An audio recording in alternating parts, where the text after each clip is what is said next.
ఒకవైపు quantum valley నిర్మాణం కోసం ప్రభుత్వం కృషి చేస్తుంటే మరోవైపు తమ భూములని క్వాంటమ్ వ్యాలీకి ఇవ్వబోమంటున్నారు రైతులు. అయితే ఆ భూములు రైతులవి కాదు, ప్రభుత్వానివే అంటున్నారు అధికారులు. ఎన్టీఆర్ జిల్లా తిరువూరు నియోజకవర్గంలో ఏకొండూరు మండలం రామచంద్రాపురంతో పాటు కోమటికుంట గ్రామాలలో 350 ఎకరాలలో క్వాంటమ్ వ్యాలీ ప్రాజెక్ట్ ఏర్పాటు చేసేందుకు ప్రభుత్వం కసరత్తు చేస్తోంది.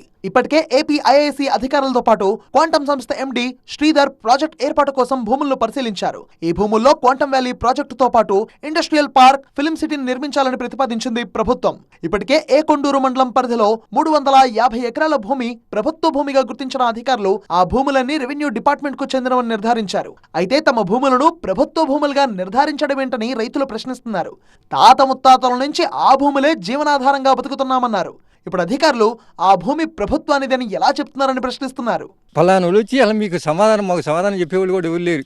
మాట్లాడితే మన ఎండిఓ ఏకొండూరు డిఓ గారి దగ్గరికి వెళ్తే ఎండిఓ మీదేందయ్యా, మీ పొలం కాదు కదా, అది గవర్నమెంట్ పొలం, గవర్నమెంట్ పొలాన్ని మీకు చెప్పేది ఏంటనే మాటలు మాట్లాడుతున్నారండి. మాకు చెప్పకుండా ఎవరికి చెప్తారు? మాకు చెప్పాలి కదా. మేము ఇన్ని సంవత్సరాలు 100 సంవత్సరాల నుంచి మేము సాగు చేసి బతుకుతుంటే తరాలు వెళ్ళిపోతుండే. నీకు చెప్పేది ఏంటని మాటలు మాట్లాడుతున్నారండి. ఒకళ్ళు మాకు సరైన సమాధానం ఒకళ్ళు చెప్పట్లేదు. అంతకుముందు మా తాతల కాడ నుంచి సాగు చేశారు భూములు. అప్పటి నుంచి వీటి మీదే మేము బతుకుతున్నాం. ఇవాళ ఏదో కలెక్టర్ గారు ఎవరు వస్తున్నారంట, ఈ పొలాల మీదకి వచ్చి చూసి వెళ్తున్నారంట. మాకైతే ఇంతవరకు రైతుల్ని అంటరావలేదు, మమ్మల్ని కలిసి మాట్లాడింది లేదు. అదేమంటే గవర్నమెంట్ భూములు అంటున్నారట. గవర్నమెంట్ భూములు అయితే మరి ఇదంతా మేము సాగు చేసుకుంటున్నాం కదా.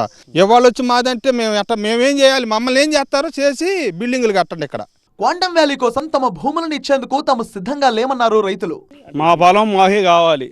ఇక్కడ క్వాంటమ్ వ్యాలీ ఇసి పెట్టడానికి వీలు లేదు. మాకు 2 ఎకరాలు 2 ఎకరాలు ఎకరం 2 ఎకరాలు ఉన్నాయి. జీవనాధారం మెయిన్ అది. కేవలం దాని మీద మేము బతుకుతున్నాం. ఉన్న పలంగా తమ భూములు లాక్కుంటే తాము ఎలా బతకాలని ప్రశ్నిస్తున్నారు మహిళా రైతులు. ఆడపిల్లలకు కట్నాలకు కూడా ఒక్కొక్కరు 2 ఎకరాలు 3 ఎకరాలు ఇచ్చి ఉన్నాం. మరి వాళ్ళు వచ్చి మామే పడుతున్నారు. మాకు ఈటానికి కూడా మాకు ఆధారు కూడా మాకేమీ లేదేక.